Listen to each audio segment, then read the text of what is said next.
लहानपणी खरा होता, लहानपणी आकर्षक होता, पण जसे जसे दिवस वाढतात, जसं जसं त्याचं आयुष्य वाढतं, तसा तसा त्याच्यामध्ये बदल होत राहतो. आणि बदल काय होतं की त्याच्या बालपणातले जे चांगल्या गोष्टी आहेत हे सगळ्या नष्ट होतात.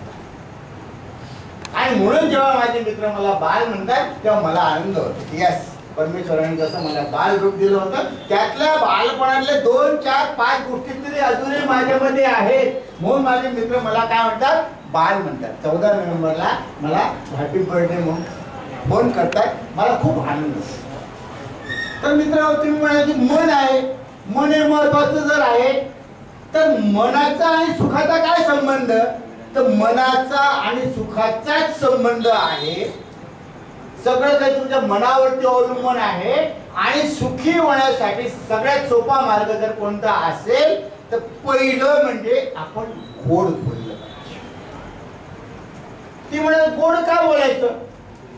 कारण बघा तुम्ही, परिस्थिती बदलली आहे, सगळीकडे कर लागतायत.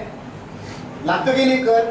पाण्याचा कर, शिक्षणाचा कर, वृक्षाचा कर, घरावर कर, शेताचा शेतसारा, income tax, professional tax, service tax, सगळ्या प्रकारचे टॅक्स आले, बरोबर आहे. गोड बोलणार तुम्ही कर पाहायला हवा. तुम्ही अजून लागला नाही? लागला नाही पण सांगता येत नाही. उद्या गोड बोलणार कर लागू शकतो.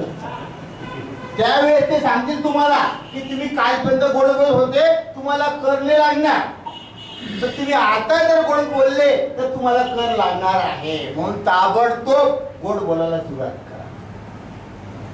एकदा टॅक्स लागला की गोड बोलल्यानंतर तुम्हाला टॅक्स लागला की तुम्हाला त्यावेळेस गोड बोलणं सुरू करता येणार. आणि कठीण जाईल हो, तुम्हाला गोड बोलण्याची सवय नसली आयुष्यभरात आणि सांगितलं चला आजपासून गोड बोलण्याची सुरुवात कर, टॅक्स लागेल, तुम्ही धडधड टॅक्स भराल की नाही?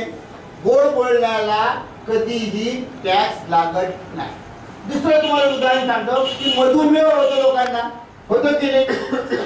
तो मनुष्य खूप गोड बोलला हो म्हणून त्याला मधुमेह झाला का? मी खूप गोड बोलतो, नेहमीच गोड बोलतो, पण अजूनपर्यंत माझ्यामुळे कोणालाही मधुमेह झालेला नाही. माझ्यामुळे कोणालाही मधुमेह झालेला नाही. गोड बोलण्याला पैसे खर्च होत नाही. तर लोकांना पहिले काय गोड बोलताय तुम्ही, ठीक आहे, किती पैसे लागतील गोड बोलायला? पहिला प्रश्न असतो. आपण काही म्हटलं हे घ्या, हो किती पैसे लागतील? का फ्री आहे? फ्री नाहीये, पैसे लागतील की लगेच मनुष्य थांबून जातो, नको बाबा पैसे नको. पण त्या गोड बोलण्याला पैसे लागत नाहीत. आणि गोड बोलण्याचा फायदा आणखी काय माहितीये? गोड बोलण्यामुळे आपले कोणीही शत्रू होत नाहीत.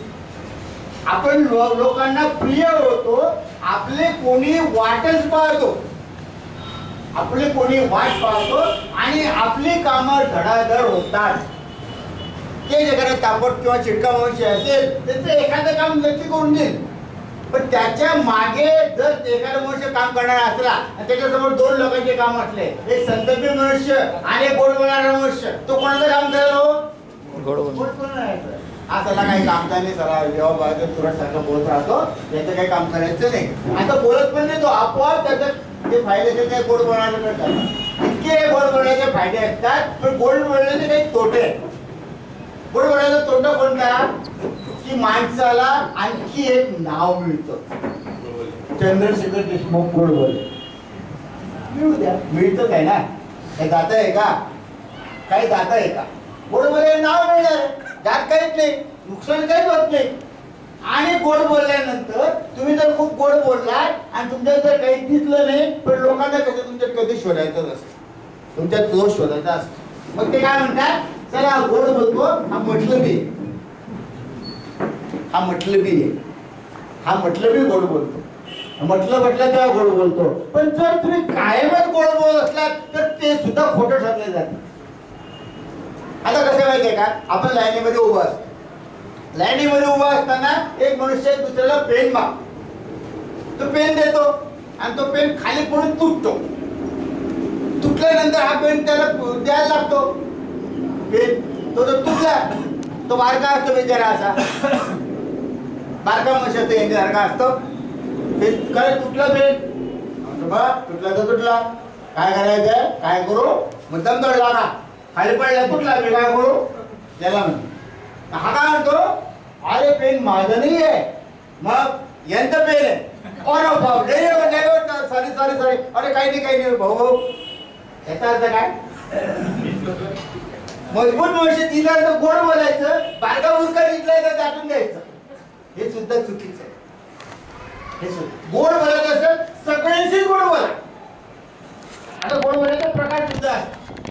तुमच्याकडे कोणी कोणती वेळ जेवायला आलेले आहे, तुम्ही त्याला वाढताय, घ्या ना भाऊ, घ्या ना, घ्या ना दादा, घ्या ना, घ्या ना, कुठे भेटणार आहे, घ्या खाऊन.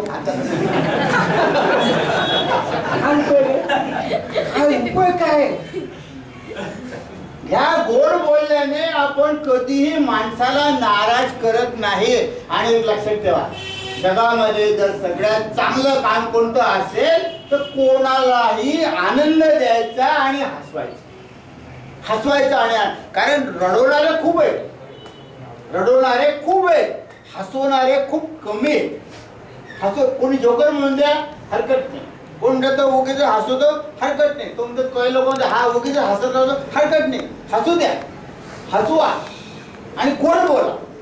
पहिलं काम गोड बोलायचं करायचं आपल्याला. जर तुम्ही या कार्यक्रमानंतर ताबडतोब गोड बोलायला सुरुवात केली तर मला धन्य वाटेल की खरंच माझं इथे येऊन काहीतरी उपयोग झाला आणि खंडारे सरांनी आणि कार्यकारिणीने मला बोलवलं, त्याचा काहीतरी उपयोग झाला. आता गोड कसं बोलायचं, तर जास्तीत जास्त चांगले शब्द वापरायचे, जास्तीत जास्त चांगले शब्द वापरायचे. आणि तुम्हाला सांगतो 100% तुम्ही वाईटात वाईट शब्द सांगा, मी त्याला पर्यायी चांगला शब्द सांगतो. पर्यायी चांगला शब्द, कोणताही शब्द सांगा तुम्ही मला, मी त्याला पर्यायी चांगला शब्द सांगतो. एखादा मनुष्य तुसड आहे, तो खाटकन बोलतो काहीतरी, तर आपण काय म्हणतो, तो त्याला जास्त शहाणा आहे, दीड शहाण्यासारखा बोलतो, तो तुरट आहे, मग त्याला राग येईल की नाही, मग त्याला काय म्हणायचं, त्यांचं आहे ना अतिशय स्पष्ट वक्ते, काय ते तुरट नाही म्हणे, सॉरी हा, तुम्ही जर तुरट बोलत असला तर तुरट म्हटलं तुम्हाला राग येईल. ते फार स्पष्ट वक्ते, त्यांना सहन नाही होत, त्यांना सहन होत नाही, ते अतिशय स्पष्ट वक्ते आहेत. प्रत्येक गोष्टीला तुम्हाला पर्यायी चांगले शब्द आहेत आणि हे पर्यायी शब्द तुम्ही शोधले पाहिजेत, त्यासाठी चांगले शब्द वापरले पाहिजे. म्हणून गोड बोलले, नुसतं गोड बोलून होणार नाही. मग गोड बोलून नुसतं गोड न बोलता काय करायचं आपल्याला, तर आपल्याला आपलं हृदय सांभाळायचं.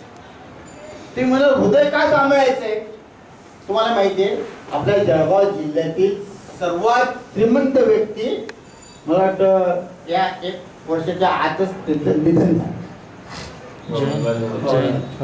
बरोबर आहे की. आपल्या सामान्य लोकांना जर आजार झाला, आपण आजारी पडलो तर मोठ्या मुश्किलने आपण ॲम्ब्युलन्स घेऊन आपल्याकडे हॉस्पिटलमध्ये ऍडमिट करू. त्यांना चार्टर्ड विमानाने ते 2-2, 3-3 वेळा मुंबईला यायचे, मुंबईहून यायचे, बरोबर आहे. त्यांचं हृदयाचा काहीतरी एक पार्ट बदलवण्यासाठी ते फॉरेनला जाऊन शस्त्रक्रिया करून आले. एवढं सुद्धा प्रचंड पैसा असूनही जर त्यांना एखाद्या डॉक्टरने सांगितलं की मी तुम्हाला 1 वर्ष वजन जीवदान देतो, त्यांनी किती पैसे दिले असते असं वाटतं तुम्हाला?